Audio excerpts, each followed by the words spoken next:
Si en el vídeo anterior hablé del origen de los dragones en la mitología occidental y china, hoy voy a hacer lo mismo pero con los vampiros y otros seres malditos, como los hombres lobo. ¡Empecemos!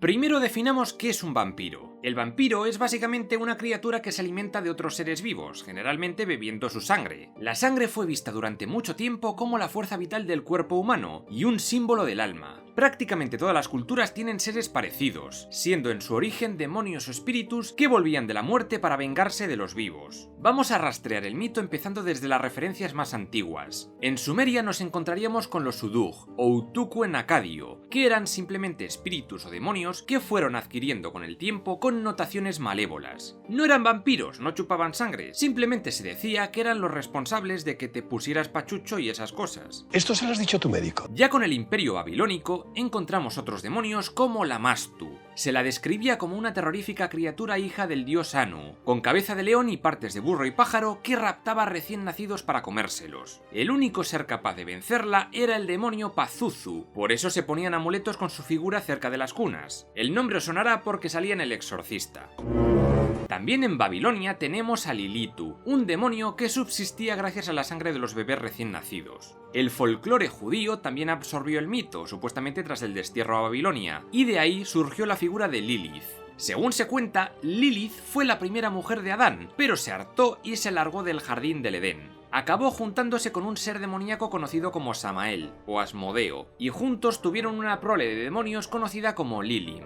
Después de eso, Dios tuvo que crear a Eva y ya tendríamos el Génesis como lo conocemos. Parece que los cristianos modificaron este origen, y a Lilith la convirtieron en la serpiente que tienta a Adán y Eva. Y es que estos demonios vampíricos, al igual que las serpientes, también tenían dos enormes colmillos con los que succionar el alma. Se supone que Dios envió a 3 ángeles a buscarla, pero como ella se negó, la maldijeron y la castigaron haciendo que 100 de sus hijos muriesen cada día. De ahí que ella se vengue matando niños. Y es que para las gentes antiguas, esto era una forma de explicar tanta mortalidad infantil. También se dice que el tal Samael fue un ángel caído responsable de la desobediencia de Lilith, que de alguna forma él logró que ella se rebelara contra Yahvé. En el libro de Enoch se nos presenta como un Grigori, un grupo de ángeles rebeldes que bajaron a la tierra a follar con mujeres, y que fruto de ese folleteo surgieron los Nefilim, una estirpe de gigantes, aunque parece que esto de los gigantes se debe a un error de traducción, y en realidad Nefilim significa los caídos. En la mitología grecorromana, como ya conté en el vídeo anterior, tenemos algunos seres relacionados con las serpientes y también con el vampirismo. El mejor ejemplo, sin duda, es la Lamia. Según el mito, Lamia era una reina libia que tuvo un rollete con el pichabrava de Zeus, y cuando su esposa se enteró, la convirtió en monstruo, y mató a todos los hijos de esta relación. Y Lamia juró venganza y se puso a asesinar bebés mientras dormían para beber su sangre. Como veis, es prácticamente la misma historia. De esta Lamia surgió el mito de las Lamias, en plural, mujeres medio serpientes que vivían en el norte de África y atraían a viajeros enseñando las tetas, y luego se los comían. Esta evolución del mito está recogida en algunos textos romanos del siglo I después de Cristo. En el folclore búlgaro, las lamias tienen varias cabezas, y en el vasco tienen pies de pato, colas de pescado o garras de ave, pero también lo que hacen es parecido al resto de las historias. Y las estirges son muy parecidas. Se las suele representar con cuerpo de cuervo, alas de murciélago, pico succionador, y de su nombre estirge deriva el término rumano de strigoi, o vampiro, pero el mito es diferente, luego hablo de ello. Y también luego hablaré de la estirge de The Witcher, que aunque el nombre es similar y también viene del strix latino, no tiene nada que ver. La mejor forma de cargarse a una estirge es que se alimente de alguien y seguirla a su cueva, ya que se queda dormida y es más fácil darle matarile. Luego tenemos a Empusa, un demonio con una pierna de bronce o de burro, que se podía transformar en tía buena para seducir a los hombres y sorberles la sangre. Este elemento lo encontramos en los vampiros más modernos, señores seductores que atraen a mujerzuelas a su castillo y luego se las jaman. ¡Rico, rico! En la Edad Media fueron surgiendo nuevos mitos sobre seres chupadores de sangre. Por ejemplo, de la prole entre Lilith y Samael surgirían los súcubos y los íncubos. Etimológicamente se refieren a los demonios que yacen debajo, y los íncubos eran masculinos y los súcubos femeninos. Se les puede reconocer por sus cuernos y patas de cabra o de ave. Según el mito, eran seres que llegaban por la noche, mientras dormías, se ponían sobre ti y ya te chupaban todo lo que tuvieran que chupar. Venga, chupa, venga ahí, dale, venga ahí. Lo más seguro es que esto surgiera como explicación a las parálisis del sueño y otros terrores nocturnos. En The Witcher aparecen solo los súcubos, con cuernos y patas como de cabra, pero no tienen ese halo tan espectral del mito, sino que les han dado el rollito seductor de las lamias. En el mito también podían tener colmillos, ojos de serpiente o colas de punta triangular. En el videojuego encontramos además un ser llamado Alp,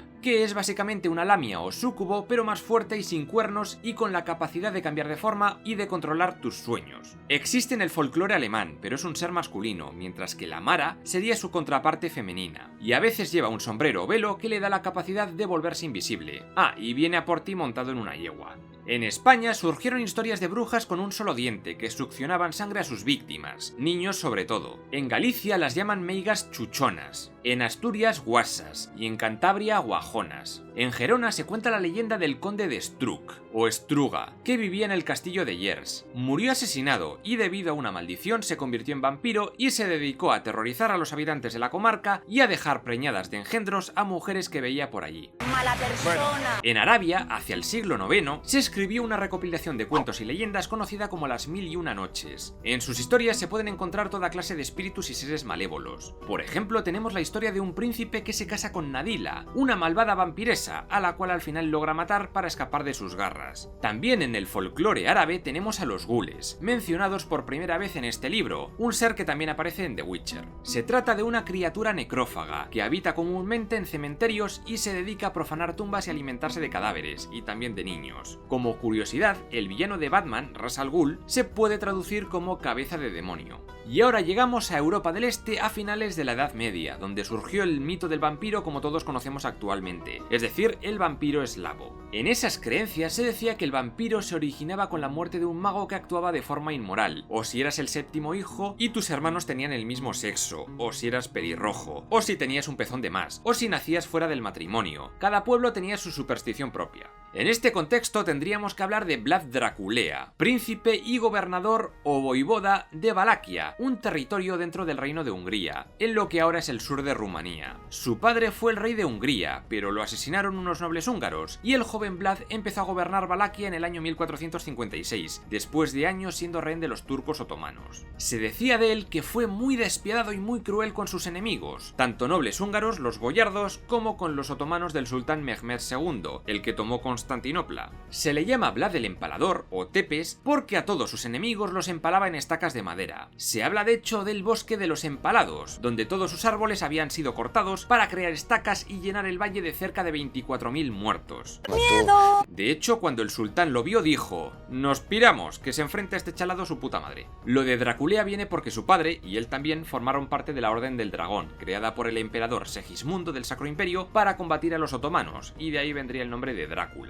En el siglo XVII, hacia el año 1650, tenemos el caso del croata Jure Grando, quizás el primer caso de vampirismo moderno documentado. Fue referido como un strigoi, aunque fue durante estos años cuando se popularizó el término vampir, que no se sabe exactamente de dónde viene. Y otro término común en Rumanía para hablar de vampiros era Nosferatu. Decían que su cadáver se levantaba por las noches para matar a gente y violar a su viuda, y al final lograron acabar con él yendo a su tumba para cortarle la cabeza. Tras esto, muchos más casos se dieron por toda Europa Central y Este. Además, fue un periodo de epidemias muy gordas, y la gente pensaba que las enfermedades eran cosa de maldiciones y demonios. Y este fue el caldo de cultivo perfecto para aumentar la leyenda de los vampiros. La histeria colectiva fue de tal magnitud que los gobiernos tuvieron que crear cuerpos de funcionarios para investigar todo esto, y buscar vampiros y cargárselos con estacas de madera. En aquella época no se sabía qué era la catalepsia, lo de quedarte como muerto, y claro, se achacó al vampirismo. También la rabia o crisis psicóticas fueron enfermedades asociadas a todo esto.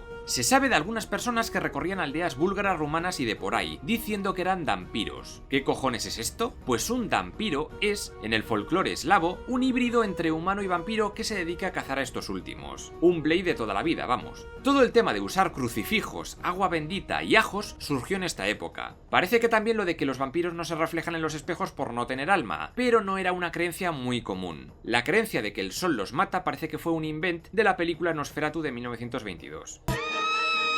Hacia 1770, un naturalista francés, el conde de Buffon, descubrió en América el Desmodus rotundus, o murciélago hematófago, es decir, que bebía sangre, y se le apodó vampiro. De hecho, algunas culturas como la zapoteca o los mayas adoraban a estos bichos. Es famoso Camazotz, un dios murciélago asociado con la noche, la muerte y el sacrificio. A raíz de la investigación de este tipo, los mitos se mezclaron. En The Witcher tenemos varios vampiros con forma de murciélago, como las equimaras, o equimas. Su nombre viene por un tipo de utuku sumerio llamado edimu o ekimu.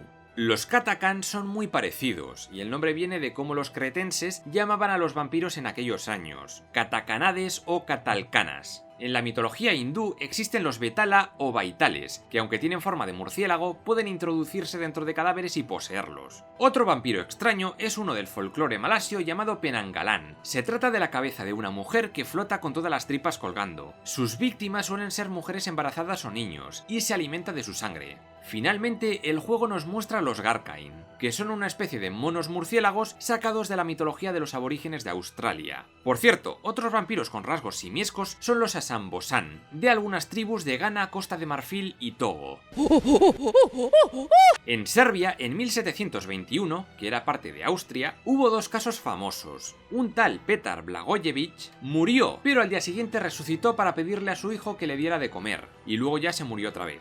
O el caso de Arnold Paole, que murió mientras recogía heno y tras eso comenzaron a morir personas de las cercanías. Se pensaba que Paole se estaba vengando de sus vecinos. Parece que estas historias inspiraron al alemán Gottfried August Burger para su poema Lenore, de 1763, donde una joven angustiada por no saber nada de su marido soldado se reencuentra con este y le revela que ahora es un no muerto y que se case con ella. No era un vampiro, pero sirvió de inspiración para otros autores. También tenemos a Goethe, con su poema La novia de Corinto, donde una muchacha llamada Filinea muere de pena porque sus padres no la dejaron casarse y la encerraron en un convento. Tras eso resucitó y se folló a su prometido para después vampirizarle. A tope, a tope, a tope. Ya en el siglo XIX, la popularidad de los vampiros estalló gracias a la literatura gótica del romanticismo. Comenzaríamos con Lord Byron y su El Yaourt, de 1813. Pocos años después, debido a una apuesta, su amiga Mary Shelley escribió Frankenstein.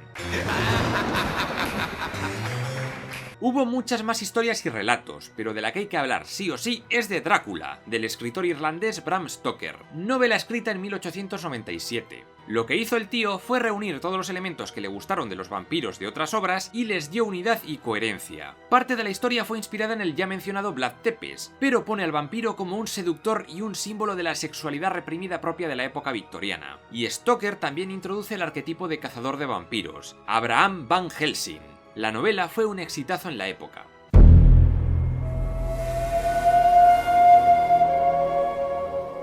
Ahora toca hablar del grupo de los malditos, dentro del cual encontramos al hombre lobo. Sin duda, junto a los vampiros, este es uno de los mitos más populares y universalmente conocidos de todos. Básicamente es una persona que por maldición o lo que sea, se convierte en un lobo las noches de luna llena, y la única forma de matarlo es con balas de plata, o en el caso del juego, una espada de plata, que sirve para cualquier monstruo. También se le puede llamar licántropo, que viene de las palabras griegas licos, lobo, y antropos, hombre, o lobizón, que viene del portugués lobisomen, que junta lobo y omen, hombre.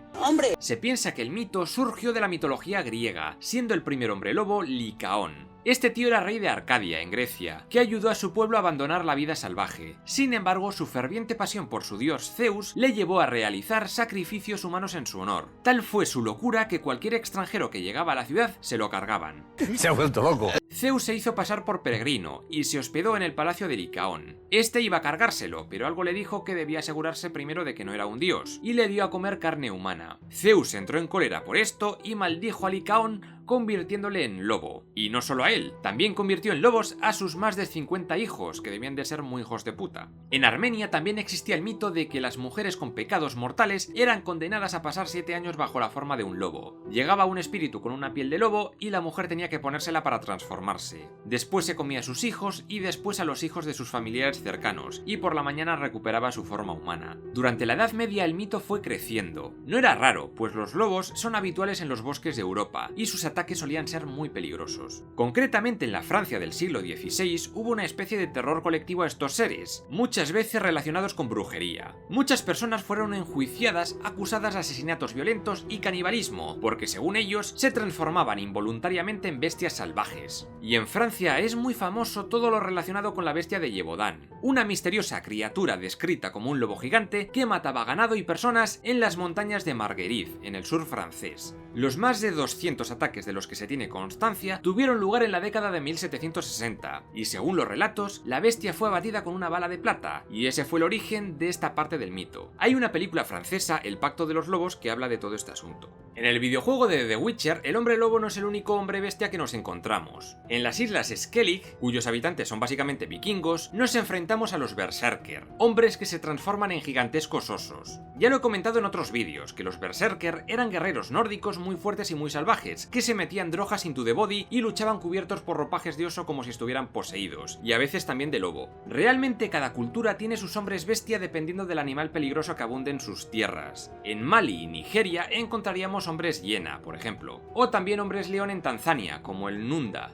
En el primer libro de The Witcher y también en el primer juego tenemos a un ser llamado la Strige, que es una princesa maldita, hada, hija del rey Foltest, que por la noche se convierte en un ser monstruoso. Parece ser que esto es debido a que ella fue fruto de una relación incestuosa, y la única forma de romper la maldición era pasar una noche con ella, junto a su sarcófago. Esto es una invención de Andrzej Sapkowski, pero en el folclore eslavo, sobre todo el polaco, que es de donde es el escritor, existe un ser rollo vampírico llamado Strige. De hecho ya dije que la palabra viene de Strigoi. Se dice de ella que es una mujer que tiene 2 corazones y 2 almas, y que cuando una parte muere, la otra resucita como monstruo, y que hace que se alimente de otros seres humanos. Si os encontráis a una, lo mejor es cortarle la cabeza y quemarla por separado, aunque yo que tú avisaría a la poli, o a Iker Jiménez. Una historia demasiado negra, demasiado oscura y sobre todo de mucho dolor. Date el piro, vampiro. Suscríbete a este canal si quieres saber qué ocurrió en el pasado para que el presente esté tan jodido. Al menos para algunos, otros están de puta madre. Recuerda que ya están a la venta mis 2 libros, Imperios y Espadazos y Agujeros de Guión. Os dejo enlaces en el comentario fijado. Y nada más, hasta el próximo vídeo.